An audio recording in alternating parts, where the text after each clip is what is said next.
News next top ನ್ಯೂಸ್ಗೆ ಸ್ವಾಗತ. ನಾನು ಜೋಬಿನ್ ಅಮಾಸೆಬೈಲು. ಟಾಪ್ ನ್ಯೂಸ್ ನೋಡೋಣ. ಅದಕ್ಕೂ ಮುನ್ನ ಈ ಕ್ಷಣದ ಹೆಡ್ಲೈನ್ಸ್. ಅಯೋಧ್ಯೆ ರಾಮ ಮಂದಿರ ಹುಂಡಿ ಕಳ್ಳತನ ಪ್ರಕರಣ.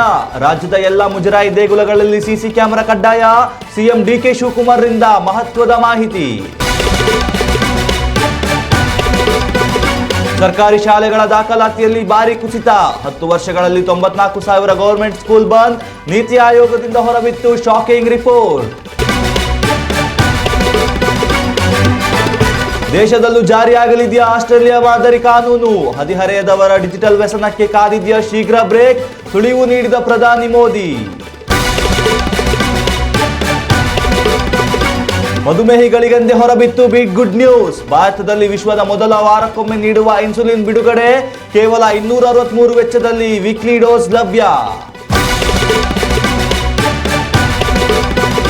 ರೈಲನ್ನೇ ಫಸ್ಟ್ ನೈಟ್ ರೂಮ್ ಮಾಡಿಕೊಂಡ ನವ ಜೋಡಿ. ವಿಡಿಯೋ ವೈರಲ್ ಬೆನ್ನಲ್ಲೇ ಟಿಕೆಟ್ ಪರೀಕ್ಷಕರ ಎತ್ತಂಗಡಿ. ರೈಲ್ವೆ ಇಲಾಖೆ ನಿರ್ಲಕ್ಷ್ಯದ ವಿರುದ್ಧ ಸಾರ್ವಜನಿಕರ ಆಕ್ರೋಶ.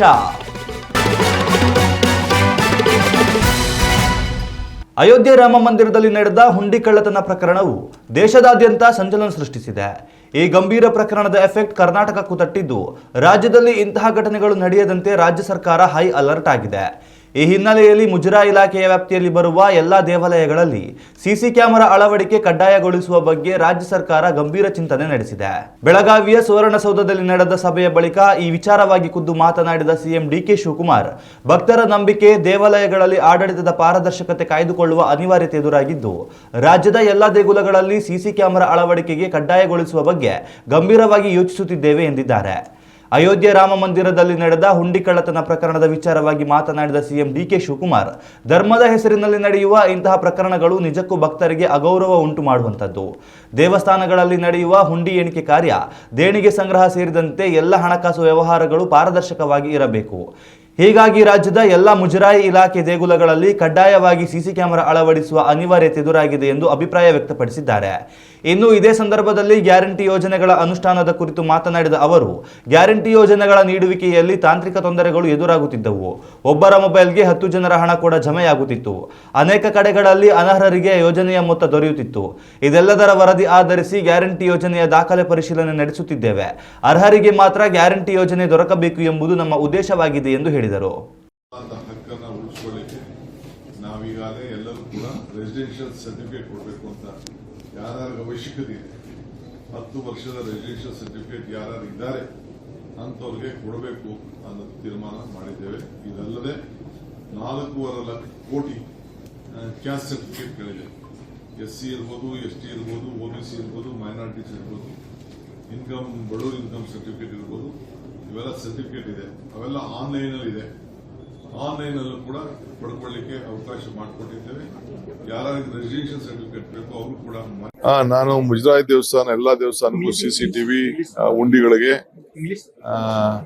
ಉಂಡಿಗಳಿಗೆ CCTV ಹಾಕ್ಬೇಕು ಅಂತ ಹೇಳಿದ್ದೇನೆ. ಹಣ ಕಲೆಕ್ಟ್ ಮಾಡುವಾಗ, ಹಣ ತಂದು ಯಾರು ಹಾಕ್ಬೇಕಾರೆ, ಹಣನ ಬಿಚ್ಚಬೇಕಾರೆ, ಹಣನ ಅಳತೆ ಮಾಡ್ಬೇಕಾದ್ರೆ ಎಷ್ಟಿತ್ತು ಏನು ಅಂತ ಹೇಳಿ CCTV ಹಾಕಿ ಡೆಪ್ಟಿ ಕಮಿಷನರು ಮತ್ತು ಸೂಪರಿಂಟೆಂಡೆಂಟ್ ಆಫ್ ಪೊಲೀಸ್ ಎಲ್ಲರೂ ಕೂಡ ಒಂದು ಮಾನಿಟರಿಂಗ್ ವ್ಯವಸ್ಥೆನ ಮಾಡ್ಕೊಳ್ಬೇಕು ಅಂತ ಹೇಳಿ ಒಂದು ಮಾರ್ಗದರ್ಶನವನ್ನು ಕೊಟ್ಟಿದೆ. ಭಾರತದ ಗ್ರಾಮೀಣ ಶಿಕ್ಷಣ ವ್ಯವಸ್ಥೆಯು ಕಳೆದ 1 ದಶಕದಲ್ಲಿ ಅತ್ಯಂತ ಕಠಿಣ ಪರಿಸ್ಥಿತಿಯನ್ನು ಎದುರಿಸುತ್ತಿರುವುದನ್ನು ನೀತಿ ಆಯೋಗ ತನ್ನ ಇತ್ತೀಚಿನ ಅಧಿಕೃತ ವರದಿಯಲ್ಲಿ ಬಹಿರಂಗಪಡಿಸಿದೆ. ಕಳೆದ 10 ವರ್ಷಗಳ ಅವಧಿಯಲ್ಲಿ ದೇಶಾದ್ಯಂತ ಬರೋಬ್ಬರಿ 94,000 ಸರ್ಕಾರಿ ಶಾಲೆಗಳು ಮುಚ್ಚಲ್ಪಟ್ಟಿವೆ ಅಥವಾ ವಿಲೀನಗೊಂಡಿವೆ. ಈ ಅಂಕಿಅಂಶಗಳ ಪ್ರಕಾರ ಭಾರತದಲ್ಲಿ ದಿನಕ್ಕೆ ಸರಾಸರಿ 25 ಸರ್ಕಾರಿ ಶಾಲೆಗಳು ಶಾಶ್ವತವಾಗಿ ಮುಚ್ಚುತ್ತಿರುವುದು ಆತಂಕಕಾರಿ ಸಂಗತಿಯಾಗಿದೆ. ವರದಿಯ ಪ್ರಕಾರ 2014-15ರಲ್ಲಿ ದೇಶದಲ್ಲಿ 11.07 ಲಕ್ಷದಷ್ಟಿದ್ದ ಸರ್ಕಾರಿ ಶಾಲೆಗಳ ಸಂಖ್ಯೆಯು 2024-25ರ ವೇಳೆಗೆ 10.13 ಲಕ್ಷಕ್ಕೆ ಕುಸಿದಿದೆ. ಇದೇ ಅವಧಿಯಲ್ಲಿ ಸರ್ಕಾರಿ ಅನುದಾನಿತ ಶಾಲೆಗಳ ಸಂಖ್ಯೆಯೂ ಸಹ 83,000ದಿಂದ 79,000ಕ್ಕೆ ಇಳಿಕೆಯಾಗಿದೆ. ಇದಕ್ಕೆ ವ್ಯತಿರಿಕ್ತವಾಗಿ ಖಾಸಗಿ ಶಾಲೆಗಳ ಸಂಖ್ಯೆಯು 2.88 ಲಕ್ಷದಿಂದ 3.39 ಲಕ್ಷಕ್ಕೆ ಏರಿಕೆಯಾಗಿದ್ದು, ಪೋಷಕರು ಖಾಸಗಿ ಶಿಕ್ಷಣದತ್ತ ಹೆಚ್ಚು ಆಕರ್ಷಿತರಾಗಿರುವುದನ್ನು ಇದು ಸ್ಪಷ್ಟಪಡಿಸುತ್ತಿದೆ. ಈ ದಶಕದಲ್ಲಿ ಒಟ್ಟಾರೆ ಮಕ್ಕಳ ದಾಖಲಾತಿ ಪ್ರಮಾಣ 2.26 ಕೋಟಿಯಷ್ಟು ಬಾರಿ ಕುಸಿತ ದಾಖಲಾಗಿದೆ. ಜನನ ಪ್ರಮಾಣದಲ್ಲಿನ ಇಳಿಕೆ ಹಾಗೂ ಕಡಿಮೆ ದಾಖಲಾತಿ ಇರುವ ನೆರೆಹೊರೆಯ ಶಾಲೆಗಳನ್ನು ಒಟ್ಟುಗೂಡಿಸುವ ಸರ್ಕಾರದ ಶಾಲಾ ವಿಲೀನ ಪ್ರಕ್ರಿಯೆ ಈ ವ್ಯಾಪಕ ಮುಚ್ಚುವಿಕೆಗೆ ಪ್ರಮುಖ ಕಾರಣಗಳಾಗಿವೆ. ಈ ಪ್ರಕ್ರಿಯೆಯು ಪ್ರಮುಖವಾಗಿ ಉತ್ತರ ಪ್ರದೇಶ ಮತ್ತು ಮಧ್ಯಪ್ರದೇಶದಲ್ಲಿ ತೀವ್ರವಾಗಿದ್ದು, ಅಲ್ಲಿಯೇ ಸುಮಾರು 40,000 ಶಾಲೆಗಳನ್ನು ವಿಲೀನಗೊಳಿಸಲಾಗಿದೆ. ಮತ್ತೊಂದೆಡೆ ಉನ್ನತ ತರಗತಿಗಳಿಗೆ ಹೋಗುತ್ತಿದ್ದಂತೆ ವಿದ್ಯಾರ್ಥಿಗಳ ಡ್ರಾಪ್ಔಟ್ ಪ್ರಮಾಣ ಹೆಚ್ಚುತ್ತಿದ್ದು, ಪ್ರೌಢಶಾಲಾ ಹಂತದಲ್ಲಿ ಇದು 11.5% ತೇರ್ಗಡೆ ದರವು 91.58ರಿಂದ 86.6ಕ್ಕೆ ಇಳಿದಿದೆ. ಇದರೊಂದಿಗೆ 9ನೇ ತರಗತಿಯ ಹಲವು ವಿದ್ಯಾರ್ಥಿಗಳಿಗೆ ಕನಿಷ್ಠ ಭಿನ್ನರಾಶಿ ಅಥವಾ ಶೇಕಡಾವಾರು ಮುಂತಾದ ಮೂಲಭೂತ ಗಣಿತದ ಪರಿಕಲ್ಪನೆಗಳು ಅರ್ಥವಾಗುತ್ತಿಲ್ಲ ಎಂದು ವರದಿ ಕಳವಳ ವ್ಯಕ್ತಪಡಿಸಿದೆ. ಈ ಶೈಕ್ಷಣಿಕ ಬಿಕ್ಕಟ್ಟನ್ನು ನಿವಾರಿಸಲು ಮೂಲಸೌಕರ್ಯ ವೃದ್ಧಿ ಮತ್ತು ಕಲಿಕಾ ಗುಣಮಟ್ಟ ಸುಧಾರಣೆ ಅತ್ಯಗತ್ಯವಾಗಿದೆ ಎಂಬುದು ನೀತಿ ಆಯೋಗದ ಸದಸ್ಯರ ಅಭಿಪ್ರಾಯವಾಗಿದೆ.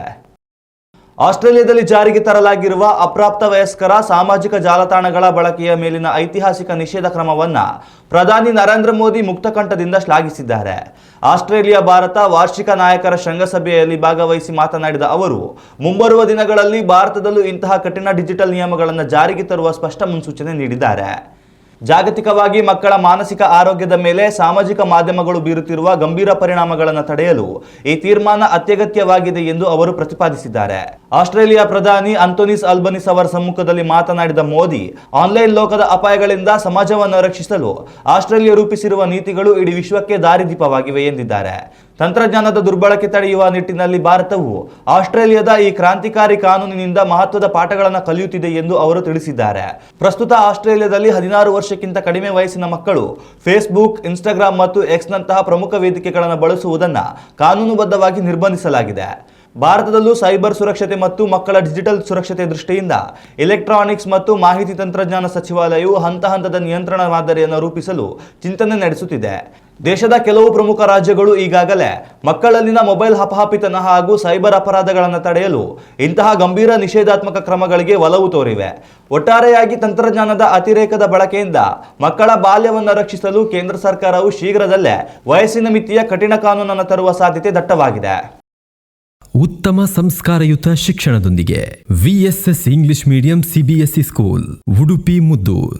ನರ್ಸರಿಯಿಂದ 10ನೇ ತರಗತಿವರೆಗೆ ಶಿಕ್ಷಣದ ಜೊತೆಗೆ 5ರಿಂದ 10ನೇ ತರಗತಿವರೆಗಿನ ವಿದ್ಯಾರ್ಥಿನಿಯರಿಗೆ ಉತ್ತಮ ಹಾಸ್ಟೆಲ್ ಸೌಲಭ್ಯವೂ ಇದೆ. ನಿಮ್ಮ ಮಕ್ಕಳ ಪ್ರವೇಶಾತಿಗಾಗಿ ಈ ಸಂಖ್ಯೆಗೆ ಕರೆ ಮಾಡಿ. ದೇಶದ ಕೋಟ್ಯಾಂತರ ಡಯಾಬಿಟಿಸ್ ರೋಗಿಗಳಿಗೆ ನೆಮ್ಮದಿ ನೀಡುವ ದೂತರಂತೆ ಡೆನ್ಮಾರ್ಕ್ ಮೂಲದ ಪ್ರಖ್ಯಾತ ನೋವೋ ನಾರ್ಡಿಸ್ಕ್ ಕಂಪನಿಯು ಇನ್ಸುಲಿನ್ ಚಿಕಿತ್ಸಾ ಪದ್ಧತಿಯಲ್ಲಿ ಮಹತ್ವದ ಕ್ರಾಂತಿ ಸೃಷ್ಟಿಸಿದೆ. ಪ್ರತಿದಿನ ಸೂಜಿ ಚುಚ್ಚಿಸಿಕೊಳ್ಳುವ ನೋವಿನಿಂದ ಬೇಸತ್ತಿದ್ದ ಮಧುಮೇಹಿಗಳಿಗಾಗಿ ವಾರಕ್ಕೊಮ್ಮೆ ಮಾತ್ರ ತೆಗೆದುಕೊಳ್ಳುವ ಜಗತ್ತಿನ ಪ್ರಥಮ ಬೆಸಲ್ ಇನ್ಸುಲಿನ್ ಅವಿಕ್ಲಿ ಇನ್ಸುಲಿನ್ ಐಕೋಡೆಕ್ ಅನ್ನು ಭಾರತೀಯ ಮಾರುಕಟ್ಟೆಯಲ್ಲಿ ಅಧಿಕೃತವಾಗಿ ಅನಾವರಣಗೊಳಿಸಲಾಗಿದೆ. ಈ ವಿಸ್ಮಯಕಾರಿ ವೈದ್ಯಕೀಯ ಆವಿಷ್ಕಾರದ ಹಿನ್ನೆಲೆಯಲ್ಲಿ ರೋಗಿಗಳು ಇನ್ನು ಮುಂದೆ ವರ್ಷಕ್ಕೆ 365 ಇಂಜೆಕ್ಷನ್ಗಳನ್ನು ತೆಗೆದುಕೊಳ್ಳುವ ಬದಲು ಕೇವಲ 52 ಇಂಜೆಕ್ಷನ್ಗಳನ್ನು ಪಡೆದರೆ ಸಾಕಾಗುತ್ತದೆ. ಈ ವೈಶಿಷ್ಟ್ಯ ಸೌಲಭ್ಯವನ್ನು ತನ್ನ ನಾಗರಿಕರಿಗೆ ಒದಗಿಸಿದ ವಿಶ್ವದ 6ನೇ ರಾಷ್ಟ್ರ ಎಂಬ ಕೀರ್ತಿಗೆ ಭಾರತ ಭಾಜನವಾಗಿದೆ. ವೈದ್ಯಕೀಯ ಮಂಡಳಿಯ ಅನುಮೋದನೆ ಪಡೆದಿರುವ ಈ ಅವಿಕ್ಲಿ ಇನ್ಸುಲಿನ್ ಅನ್ನು ಟೈಪ್ 1 ಮತ್ತು ಟೈಪ್ 2 ಮಧುಮೇಹದಿಂದ ಬಳಲುತ್ತಿರುವ ವಯಸ್ಕ ರೋಗಿಗಳಿಗೆ ಬಳಸಬಹುದಾಗಿದೆ. ಇದು ಸುಲಭವಾಗಿ ಸಾಗಿಸಬಹುದಾದ ಹಾಗೂ ಚುಚ್ಚಿಕೊಳ್ಳಬಹುದಾದ ಫ್ಲೆಕ್ಸ್ ಟಚ್ ಪೆನ್ ರೂಪದಲ್ಲಿ ಲಭ್ಯವಿರಲಿದೆ. ಇನ್ನು ಈ ಇಂಜೆಕ್ಷನ್ ಪೆನ್ಗಳ ದರಪಟ್ಟಿಯನ್ನು ಗಮನಿಸುವುದಾದರೆ 700 ಯೂನಿಟ್ ಇನ್ಸುಲಿನ್ ಸಾಮರ್ಥ್ಯವಿರುವ 1 ಮಿಲಿಮೀಟರ್ ಪೆನ್ನಿನ ಬೆಲೆ ₹2661 ಆಗಿದೆ. ಆದರೆ 2100 ಯೂನಿಟ್ ಹೊಂದಿರುವ 3 ಮಿಲಿಮೀಟರ್ ಪೆನ್ನಿನ ಬೆಲೆ ₹7833 ಆಗಿದೆ. ಸಾಮಾನ್ಯವಾಗಿ ಮಧುಮೇಹ ರೋಗಿಯೊಬ್ಬನಿಗೆ ವಾರಕ್ಕೆ ಸರಾಸರಿ 70 ಯೂನಿಟ್ ಇನ್ಸುಲಿನ್ ಅಗತ್ಯವಿರುವುದರಿಂದ ಕೇವಲ ₹261ಯಿಂದ ₹263 ಅತ್ಯಂತ ಕಡಿಮೆ ವೆಚ್ಚದಲ್ಲಿ 1 ವಾರದ ಇಡೀ ಇನ್ಸುಲಿನ್ ಡೋಸ್ ಪೂರ್ಣಗೊಳ್ಳುತ್ತದೆ.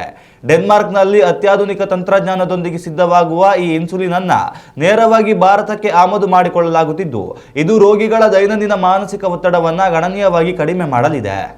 ಸಾರ್ವಜನಿಕ ಸಾರಿಗೆಯನ್ನ ಸ್ವಂತ ಹೋಟೆಲ್ ರೂಮಿನಂತೆ ಬದಲಾಯಿಸಿಕೊಂಡ ವಿಲಕ್ಷಣ ಘಟನೆಯೊಂದು ಸದ್ಯ ದೇಶದಾದ್ಯಂತ ಭಾರಿ ಸಂಚಲನ ಸೃಷ್ಟಿಸಿದೆ. ಭಾರತೀಯ ರೈಲ್ವೆಯ ಅತ್ಯಂತ ದುಬಾರಿ ದರ್ಜೆಯ ಫಸ್ಟ್ ಕ್ಲಾಸ್ ಎಸಿ ಬೋಗಿಯ ಕೊಠಡಿಯೊಂದನ್ನು ನವವಿವಾಹಿತ ದಂಪತಿಗಳು ತಮ್ಮ ಖಾಸಗಿ ಹನಿಮೂನ್ ಕೋಣೆಯನ್ನಾಗಿ ಪರಿವರ್ತಿಸಿದರು. ಕೆಂಪು ಬಿಳಿ ಬಲೂನ್ಗಳು, ನವವಿನ್ಯಾಸದ ಹೂವಿನ ಹಾರಗಳು ಹಾಗೂ ಹಾಸಿಗೆಯ ಮೇಲೆಲ್ಲ ಗುಲಾಬಿ ದಳಗಳ ಹರಡಿ ಇಡೀ ಕ್ಯಾಬಿನ್ ಅನ್ನ ರೊಮ್ಯಾಂಟಿಕ್ ಆಗಿ ಶೃಂಗರಿಸಲಾಗಿತ್ತು. ಈ ಐಷಾರಾಮಿ ಅಲಂಕಾರದ ದೃಶ್ಯಗಳು ಅಂತರ್ಜಾಲದಲ್ಲಿ ವ್ಯಾಪಕವಾಗಿ ಹರಡುತ್ತಿದ್ದಂತೆ ಇಲಾಖೆಯು ಮುಖಭಂಗದಿಂದ ಬಚಾವಾಗಲು ತಕ್ಷಣವೇ ಕಾರ್ಯಪ್ರವೃತ್ತವಾಗಿದೆ. ಪ್ರಯಾಣಿಕರ ಸುರಕ್ಷತೆಯನ್ನು ನಿರ್ಲಕ್ಷಿಸಿದ ಕಾರಣಕ್ಕಾಗಿ ಆ ಬೋಗಿಯಲ್ಲಿದ್ದ ಮುಖ್ಯ ಟಿಕೆಟ್ ಪರೀಕ್ಷಕರನ್ನ ಕೆಲಸದಿಂದ ಅಮಾನತುಗೊಳಿಸಲಾಗಿದೆ. ಈ ವಿಡಿಯೋ ಸಾಮಾಜಿಕ ಮಾಧ್ಯಮಗಳಲ್ಲಿ ಮುನ್ನೆಲೆಗೆ ಬರುತ್ತಿದ್ದಂತೆ ಸಾರ್ವಜನಿಕರ ವಲಯದಿಂದ ತೀವ್ರ ವಿರೋಧ ವ್ಯಕ್ತವಾಯಿತು. ರೈಲಿನ ಒಳಗಡೆ ಬಲೂನ್ ಮತ್ತು ಒಣಗಿದ ಹೂವುಗಳಂತಹ ಸುಲಭವಾಗಿ ಉರಿಯುವ ವಸ್ತುಗಳನ್ನು ಇಷ್ಟೊಂದು ಪ್ರಮಾಣದಲ್ಲಿ ಬಳಸಿರುವುದು ಭಾರಿ ಅಪಾಯವನ್ನ ತಂದೊಡ್ಡಬಹುದು ಎಂದು ನೆಟ್ಟಿಗರು ಕಳವಳ ವ್ಯಕ್ತಪಡಿಸಿದರು. ಧೂಮಪಾನ ಅಥವಾ ಸಣ್ಣ ಕಿಡಿ ಸೋಕಿದರೂ ಇಡೀ ರೈಲು ಬೆಂಕಿಗೆ ಆಹುತಿಯಾಗುವ ಸಾಧ್ಯತೆ ಇರುತ್ತದೆ ಎಂದು ಜನರು ಆಕ್ರೋಶ ಹೊರಹಾಕಿದ್ದಾರೆ. ಬೆಳೆಯುತ್ತಿರುವ ವಿವಾದಕ್ಕೆ ಪ್ರತಿಕ್ರಿಯಿಸಿರುವ ರೈಲ್ವೆ ಅಧಿಕಾರಿಗಳು ಆ ಜೋಡಿಯು ಆ ಕೋಣೆಯಲ್ಲಿದ್ದ 2 ಸೀಟುಗಳನ್ನು ಸಂಪೂರ್ಣವಾಗಿ ಹಣ ಪಾವತಿಸಿ ಬುಕ್ ಮಾಡಿದ್ದರು. ಹೀಗಾಗಿ ಅವರು ತಮ್ಮ ಖಾಸಗಿ ಜಾಗವನ್ನು ಬಳಸಿಕೊಂಡಿದ್ದಾರೆ ವಿನಃ ಯಾವುದೇ ಕಾನೂನು ಮುರಿದಿಲ್ಲ ಎಂದು ಸಮರ್ಥಿಸಿಕೊಂಡಿದ್ದಾರೆ. ಆದರೆ ಸಾರ್ವಜನಿಕ ಭದ್ರತೆಯ ಹಿತದೃಷ್ಟಿಯಿಂದ ಇಂತಹ ಅಪಾಯಕಾರಿ ಅಲಂಕಾರಗಳಿಗೆ ರೈಲ್ವೆ ಸಿಬ್ಬಂದಿ ಮೂಕ ಪ್ರೇಕ್ಷಕರಾಗಿ ಸಾಕ್ಷಿಯಾಗಬಾರದು ಎಂಬ ಕಾರಣಕ್ಕೆ ಶಿಸ್ತು ಕ್ರಮ ಕೈಗೊಳ್ಳಲಾಗಿದೆ ಎಂದು ಸ್ಪಷ್ಟಪಡಿಸಿದ್ದಾರೆ. ಇನ್ನಷ್ಟು ತಾಜಾ ಸುದ್ದಿಗಳಿಗಾಗಿ ನೋಡ್ತಾ ಇರಿ ನ್ಯೂಸ್ ನೆಕ್ಸ್ಟ್. ಇದು ವರ್ತಮಾನದ ಕೈಗನ್ನಡಿ.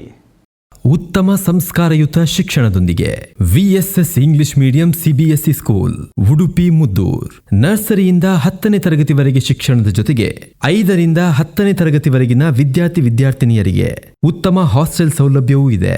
ನಿಮ್ಮ ಮಕ್ಕಳ ಪ್ರವೇಶಾತಿಗಾಗಿ ಈ ಸಂಖ್ಯೆಗೆ ಕರೆ ಮಾಡಿ.